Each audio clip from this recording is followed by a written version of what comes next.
예, 반갑습니다. 오늘부터 저랑 솔리드웍스 2012 버전에 대해서 같이 한번 공부를 해보도록 하겠습니다. 이 솔리드웍스 프로그램은 배우기가 쉽습니다. 그만큼 이제 사용자 편의성 입장에서 개발을 했기 때문에 조작하기도 쉽고 개념을 익히기도 훨씬 쉽습니다. 매년 새로운 버전이 출시됩니다. 그렇기 때문에 배우는 입장에서는 익숙해질만 하면 새로운 버전이 나오기 때문에 좀 난감합니다. 그렇지만 기본적인 기능은 똑같기 때문에요. 여러분이 고급 기능에서 약간 차이가 납니다만 기본적인 기능은 여러분이 한번 익혀 놓으시면 새로운 버전이 출시돼도 그만큼 접근하기가 쉬울 것 같습니다. 솔리드웍스 프로그램은 뭐 제품 개발뿐만 아니고요, 중대형급 어떤 자동차 모델링이든 그렇죠, 뭐 제품 개발이든 기계 설계든 여러 분야에서 활용할 수 있게끔 개발이 되어 있습니다. 아직까지는 카티아나 유지처럼 대형급하고는 조금 차이가 날지 모르지만은 점점 버전업이 될수록 그만큼 사용자 폭이 넓어지고 있기 때문에요. 한번 익혀두시면 여러분한테 두루 도움이 되실 것 같습니다. 자, 오늘은요, 스케치를 시작하기 전에 이 솔리드웍스 프로그램에 대한 전반적인 오리엔테이션 시간이라고 생각하시고 한번 접근을 해보도록 하겠습니다. 자, 솔리드웍스 프로그램 2012 버전을 실행을 하시면 이런 화면이 뜰 겁니다. 그래픽하게 좀 더 바뀌었어요.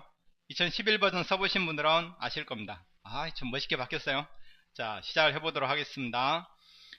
혹시나 처음에 이렇게 메뉴가 안 뜨시는 분이 있을 수 있습니다. 요 화살표 누르신 다음에 핀을 고정을 시키시기 바랍니다. 그러면 항상 메뉴가 뜰 거고요. 오른쪽에 보시면 여러가지 탭들이 있습니다. 그렇죠? 뭐 리소스 탭에 보시면, 그리고 튜토리얼인가요? 튜토리얼 뿐만 아니라 여러가지 도움말 메뉴가 있기 때문에 여러분이, 제가 솔리드웍스를 특히 좋아하는 이유는 메뉴가 다 한글로 되어 있을 뿐만 아니라 도움말 파일도 한글로 되어 있기 때문에 여러분이 좀 더 쉽게 공부를 하실 수 있을 것 같습니다. 라이브러리도 있고요. 나중에 이제 도면 그리실 때 드로잉에 필요한 뷰 팔레트라든지 또는 렌더링에 필요한 여러가지 재질들이 들어 있습니다. 그렇죠? 한번 살펴보시고요. 그리고 이 탭을 고정을 시킬 거면 당연히 핀을 누르시면 되고요. 공간이 좁으면 핀을 꺼버리시면 지가 알아서 동적으로 보였다 안 보였다 그렇게 될 겁니다. 자, 새로운 파일을 시작하실 때는 파일에 새 파일 하시면 됩니다. 그러면 초보를 누르시면 이렇게 뜰 거고요, 고급을 누르면 이렇게 뜹니다. 그래가지고 파트라는 것은 그렇죠, 기본 단품을 설계할 때 들어가는 곳이고요, 어셈블리는 그렇게 만든 단품을 조립할 때 들어가는 곳이라고 보시면 될 것 같고요. 도면은 당연히 2D 도면 내릴 때 쓰는 곳입니다. 고급 레벨에서는요, 나중에 템플릿을 여러분이 만들어 놓고 쓰실 수 있습니다. 똑같은 파트를 작업을 하시더라도 밀리미터 단위로 하실 수도 있고 뭐 인치 단위로 하실 수도 있죠. 그때그때 필요한 템플릿을 또 만들어 놓고 쓰실 수 있습니다. 그런 것들은 나중에 다시 한번 보겠습니다. 자, 기본적으로는 저는 고급의 템플릿에 요 3개의 파트 있죠. 3개의 어떤 템플릿 파일을 가지고 한번 작업을 해보도록 하겠습니다. 자, 파트 누르고 들어오 보시기 바랍니다. 그러면 이렇게 뜰 거고요. 자, 왼쪽에 보시면 여러가지 그렇죠, 도면이 저기 플레인 있죠, 평면이 있습니다. 기본적인 정면, 윗면, 우측면 3가지가 있고요. 그리고 원점 더 보이시죠? 안 보이시면 보이게 하시면 되겠습니다. 정면도 마찬가지고요. 마우스 오른쪽 보이게 하시면 이렇게 보일 겁니다. 그때그때 필요한 상황에서 보였다 숨겼다 하시면 될 것 같습니다. 여러가지 탭이 있어요. 그런 것들은 나중에 다시 한번 보시고요. 기본적으로는 피처 매니저 이 탭에서 작업을 해 나간다고 보시면 될 것 같습니다. 그리고 이 수평바 있죠. 수평바도 나중에 드래그 하셔가지고 큰 의미를 가지고 있습니다. 공간이 좁으시면 감췄다가 보였다 하시면 될 것 같고요.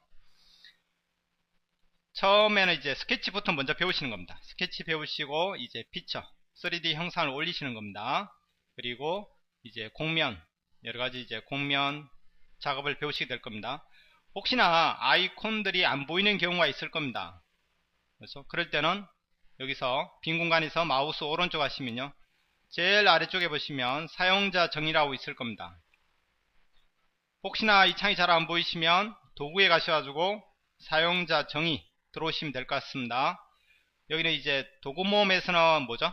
필요한 도구를 체크하셔가지고 표시하시게 하실 수 있고요. 그리고 특히 메뉴입니다. 명령인가요? 명령해 보시면 여러가지 이제 분류를 해놨습니다. 그 중에서 표준도에 보시면, 그렇죠? 제일 오른쪽에 보시면 면의 수직으로 보기 있죠? 이거를 항상 꺼내놓고 쓰시기 바랍니다. 저는 미리 꺼내놨는데 혹시나 이중으로 꺼냈으면 밖으로 이렇게 들어가셔가지고 지울 수도 있습니다. 그렇죠? 그리고 스케치 한번 가볼까요? 가시면 이제 여러가지 도구들이 아이콘들이 있는 걸 보실 수 있는데 혹시나 기본 아이콘 세트에 없었다고 그러면 이런 걸 꺼내셔가지고요. 그렇죠? 꺼내셔가지고 이렇게 작업을 하시면 될 것 같습니다. 나중에 보시면 꺼내실 때도 어느 공간에 놓느냐에 따라서요. 이렇게 크게 뜨실 수도 있고 조그맣게 뜰 수도 있고요. 그리고 이렇게 수평으로 그리고 빈 공간에 놓으시면 또 크게 되죠. 그러니까 자주 쓰는 거면 큰 아이콘으로 표시하시고 좀 자주 안 쓰는 거다 그러면 어떻게 하면 되죠? 이 조그만 공간에다가 놓고 쓰시면 될 것 같습니다. 자, 그렇게 하시면 될 것 같고요. 기본적으로는 저는 이렇게 해놓고 쓰겠습니다. 이 정도 표시하시면 되겠죠? 예. 아이고, 잘 표시가 잘 안되네요. 잠시만요. 예. 그래가지고 스케치 아이콘들 먼저 배우도록 하겠습니다. 자, 파워포인트를 한번 보도록 하겠습니다. 기본적인 조작법부터 한번 보도록 하죠. 예제를 한번 그리면서 작업을 해보도록 하겠습니다. 이렇게 초간단한 울트라 짱짱짱 간단한 도면을 가지고 한번 보도록 하겠습니다. 먼저요, 지금 현재 상태에서는 어떤 면에다 작업을 하시든 큰 의미는 없습니다. 자, 정면에다가 스케치 하고 들어가겠습니다. 스케치에 들어가시는 방법은 여러가지 방법이 있을 수 있습니다. 그러니까 어떻게 하시냐면 스케치 누르고 그 다음에 요 플러스 누르셔가지고요, 기존에 있는 면 있죠? 면 중에 하나를 클릭하시면 해당 면에 들어가게 됩니다. 그렇지만은 저는 이 방법보다는 어떤 방법을 많이 쓰냐면요, 해당 면, 그러니까 스케치할 면에서 마우스 오른쪽 하시면 이렇게 스케치라는 아이콘이 있습니다. 그 아이콘을 누르셔가지고 들어가시면 될 것 같습니다. 이 면의 수직으로 보기를 누를 때마다 좌우가, 그러니까 앞뒤가 바뀐다는 거 잊지 마시고요. 자, 기본적으로 X축, Y축에 해당되는 중심선을 먼저 그리겠습니다. 스냅 기능이 잘 작동합니다. 그래서 사용자 입장에서는 아주 편리하게 스케치 하실 수 있습니다. 여기가 원점이죠. 원점 상에 갖다 대시면 이렇게 X축에 해당되는 보조선이 보이시죠? 그래가지고 클릭하시고요. 또 클릭하시고 빠져나오실 때는 ES키 한번 누르시면 될 것 같습니다. 선택 이쪽은 지우겠습니다. 자, 마우스 조작법부터 먼저 배워보도록 하죠. 어떻게 하시냐면 가운데 버튼을 누른 채 움직여 보시기 바랍니다. 그러니까 휠 버튼이죠. 그러면 어떻게 되죠? 회전이 됩니다. 이러다가 다시 원래 노멀하게 보고 싶으면, 그러니까 면의 수직으로 보고 싶으면 이거 누르시면 됩니다. 한번 누를 때마다 좌우가 바뀌는 거 보이시죠? 그리고요, 컨트롤 키를 누른 채 휠 버튼을 누른 채 이렇게 움직여 보시기 바랍니다. 어떻게 되죠? 예, 이동이 되는 걸 보실 수 있습니다. 펜 기능입니다. 그리고요, 휠 버튼을 위아래로 이렇게 움직여 보시면 어떻게 되죠?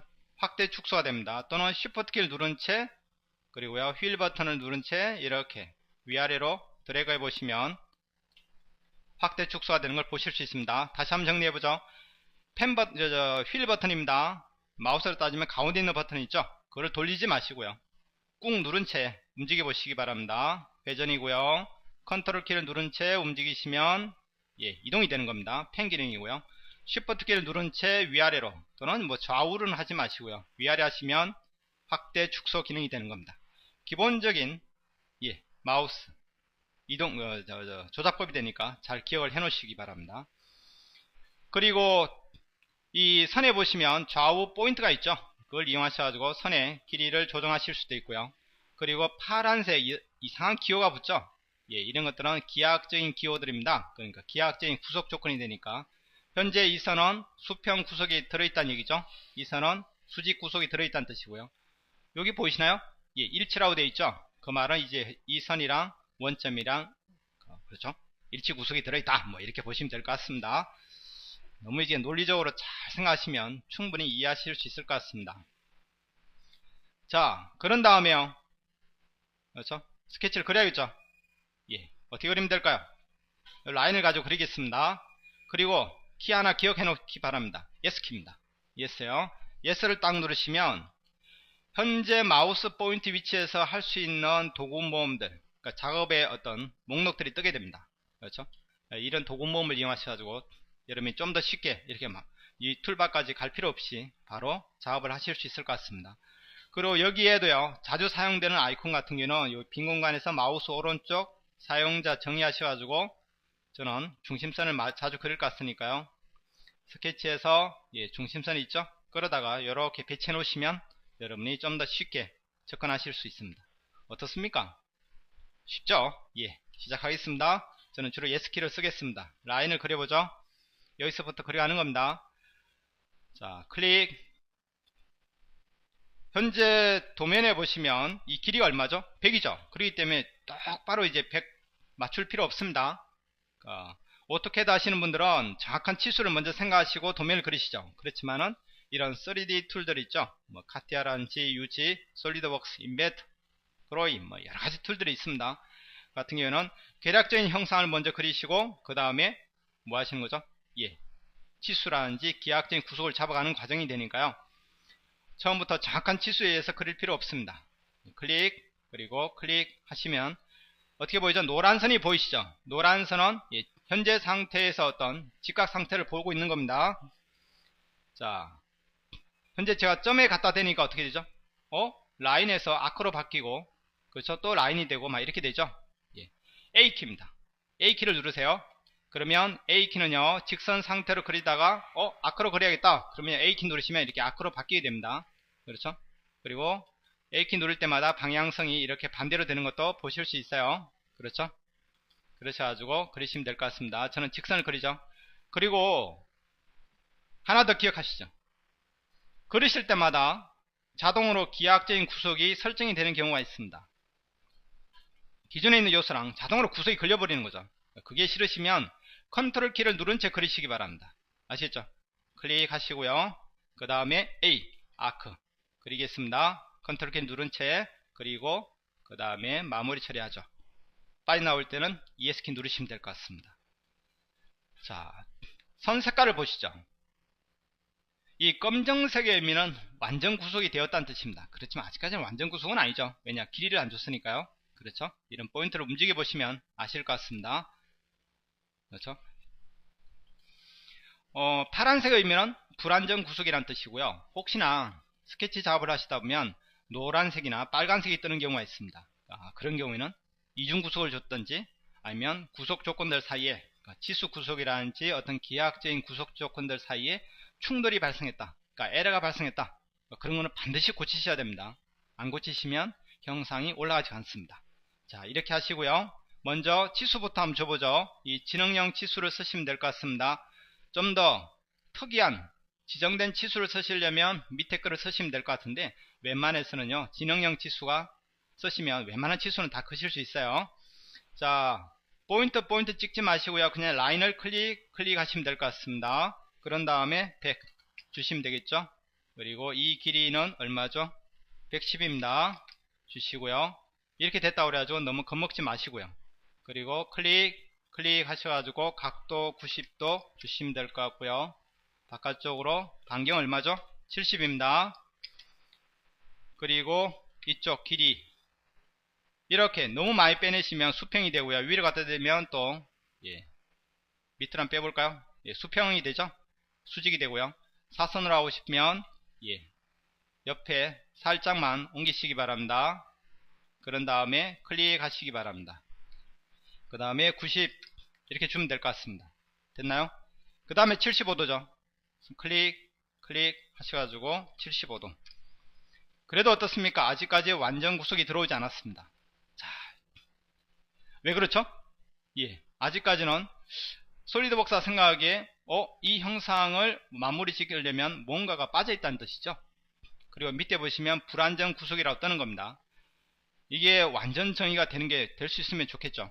그럼 현재는 이 선이랑 이 선 두 개의 선 사이에 뭐가 없다는 얘기죠? 탄젠시라는 구속, 그러니까 접선 구속이 안 들어있다는 뜻입니다. 지금 여기처럼요. 그렇기 때문에 두 개의 선을 찍어 보시면 간단하게 이렇게 여기 뜨죠? 여기서도 구속을 잡으실 수 있습니다. 그렇지만 옆에 보시면 이 두 선 사이에 줄 수 있는 기하학적인 구속 조건들이 이렇게 표시가 됩니다. 자동으로 표시돼요. 이게 상황에 따라서 상당히 많습니다.